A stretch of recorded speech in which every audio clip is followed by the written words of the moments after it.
మహాదేవుడును మన రక్షకుడైన యేసుక్రీస్తు ప్రభుల వారి పరిశుద్ధమైన ఘనమైన నామంలో మీ అందరికీ నిండు హృదయంతో వందనాలండి.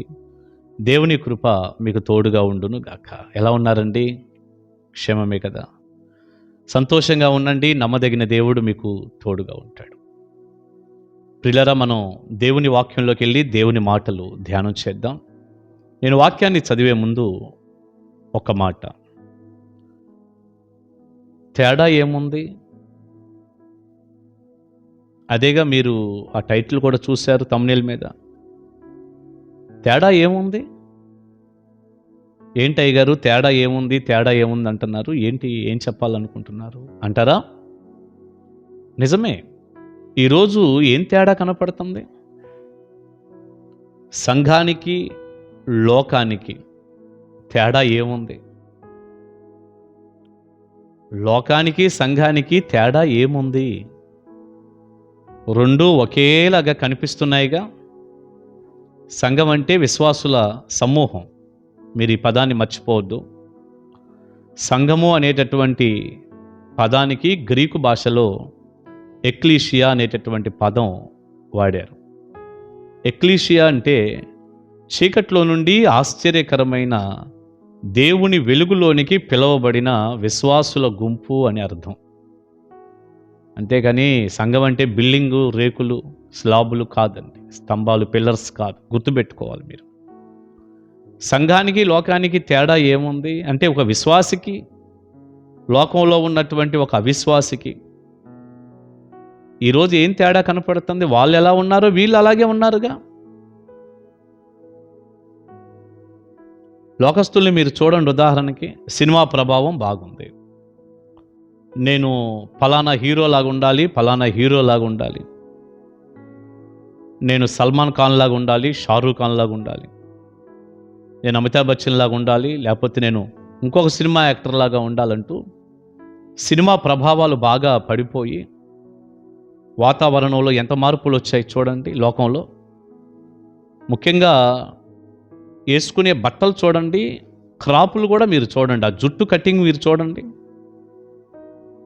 వస్త్రాలన్నీ ఏందో చినిగిపోయిన బట్టల్లాగా, ఏదో రోడ్డు మీద పడిపోయి దోక్కుపోతే చినిగిపోతే అట్లా మొత్తం మోకాల దగ్గర నుంచి కిందకి పైకి కూడా, మోకాలు పైకి మోకాలు కిందకి మొత్తం బెజ్జాలు బెజ్జాలు బెజ్జాలు, ఖరీదైన ప్యాంట్లు అయ్యి. ఒకప్పుడు ఏదైనా నిక్కర్లు చినిగిపోతే చిన్న గుడ్డ ముక్కతో అతికేసుకొని కట్టుకునేవాళ్ళం, అతుకులు వేసుకొని. ఇప్పుడు ఎంత చినిగితే అంత మంచిదన్నమాట. ఆ జుట్టు కూడా మీరు చూడండి, క్రాపులు అసలు ఎలాంటి వెరైటీలు అంటే, అసలు ఏదో పిచ్చుక గూళ్ళలాగా, ఒక ఇసిన కర్రల్లాగా, గాలికి ఎగిరిపోయిన గడ్డి వాముల్లాగా మీరు చూడండి. ఆ జుట్టును కూడా మీరు చూడండి ఎట్టుందో, మొత్తం ఏంటో చుట్టూ ఒక రింగులాగా మొత్తం తీసేసి మిగతాదేమో పైకి ఇట్లాగా ఒక పిచ్చుగూడు పైకి లేచినట్లు. లోక వాతావరణం, సినిమా వాతావరణం. సరే, వారు లోకస్తులు కాబట్టి, యేసు ప్రభువుని నమ్మిన వాళ్ళు కాదు కాబట్టి, సరే వాళ్ళు సినిమా వాతావరణంలో ఈ ప్రభావం అంతా పడిపోయి నేను అలా ఉండాలి ఇలా ఉండాలని చేసుకున్నారు అంటే సరిపోతుంది. ఇక లోకంలో ఉన్నటువంటి ఆడపిల్లలు కూడా వస్త్రధారణ విషయంలో కూడా చాలా అస్తవ్యస్తంగా ఉన్నారు. వస్త్రాలు మీదేసుకోవటం కూడా కష్టమైపోయినటువంటి రోజుల్లో కనపడుతున్నారు. ఎవరన్నా ఒక వ్యక్తి కొంచెం మీరు ఆడపిల్లలు కదా ఎందుకు ఇలా ఉంటున్నారు, ఒంటి నిండా బట్టలు కట్టుకోవటం కొంచెం విలువ పద్ధతి అంటే, ఇక యూట్యూబ్ పుణ్యమా అని వాళ్ళని ఏకి కాకులకేస్తున్నారు.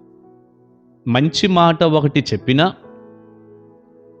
ఏదో పెద్దరికంలో ఆడపిల్లలు కదా అని బిడ్డల్లాగా భావించి ఒక మాట చెప్పినా, ఆ చెప్పిన వ్యక్తి ఎంత పెద్దవాడైనా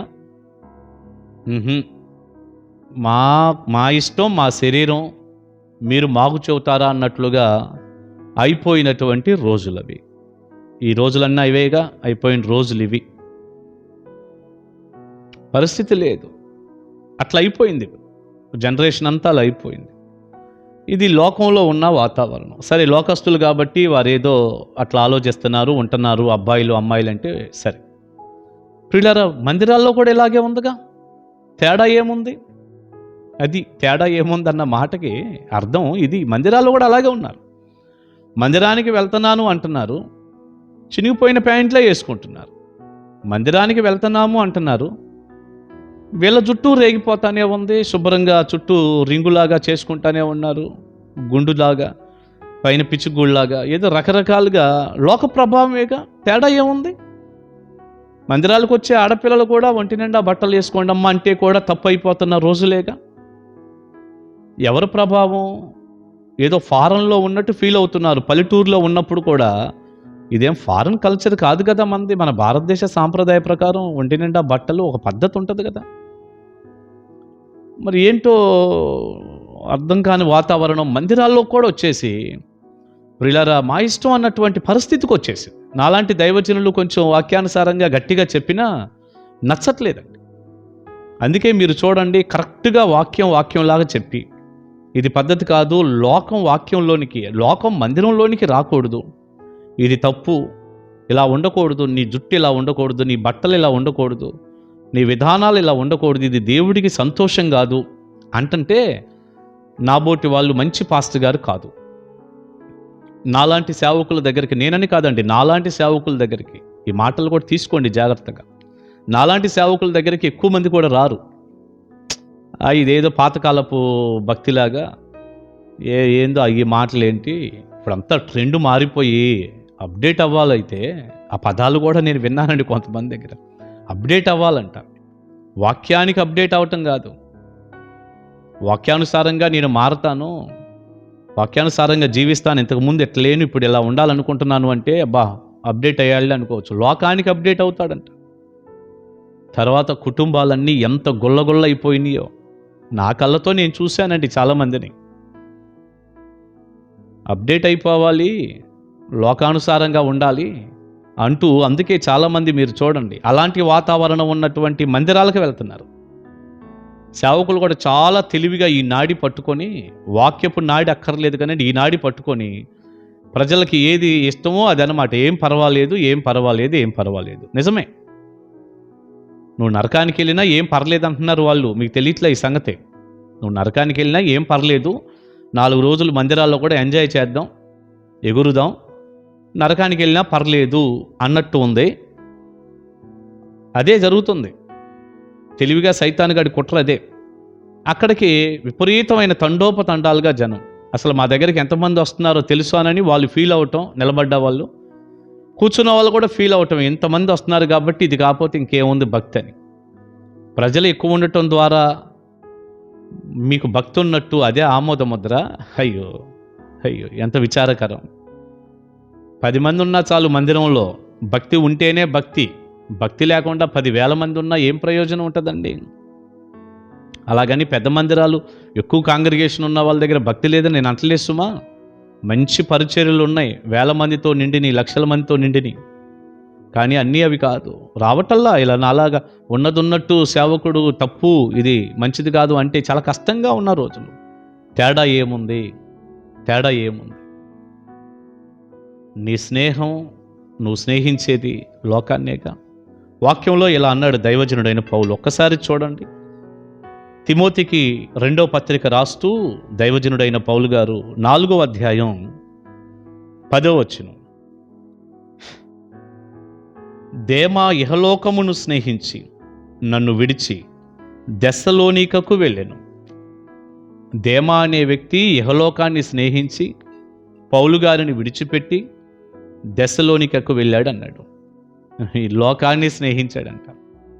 లోక స్నేహం దేవునితో వైరమని మీకు తెలీదు? దేవుని సంతోషపెట్టిద్దా? ఇదంతా లోక స్నేహమే. లోకాన్ని నువ్వు స్నేహిస్తున్నావు, లోకాన్ని ప్రేమిస్తున్నావు, లోకంతో సహవాసం చేస్తున్నావు. మీ గుర్తుందని నేను అనుకుంటున్నాను, అపోస్తలుల కార్యగ్రంథం 2వ అధ్యాయంలో, మీరు ఈ తరము వారికి వేరై, లోకానికి వేరై, మూర్ఖులకు ఈ తరము వారికి వేరై రక్షణ పొందండి అన్నాడు దేవుడు. దేవుని వాక్యంలో మనం చదువుతాం, పేతురు గారి ప్రసంగంలో. ఒకసారి ఆలోచించండి, లోక స్నేహమా దేవునితో స్నేహమా? లోకాన్ని తెచ్చి మందిరాల్లో పెట్టొద్దండి. జనం రావటం ముఖ్యం కాదు, పరలోకానికి పోవటం ముఖ్యం.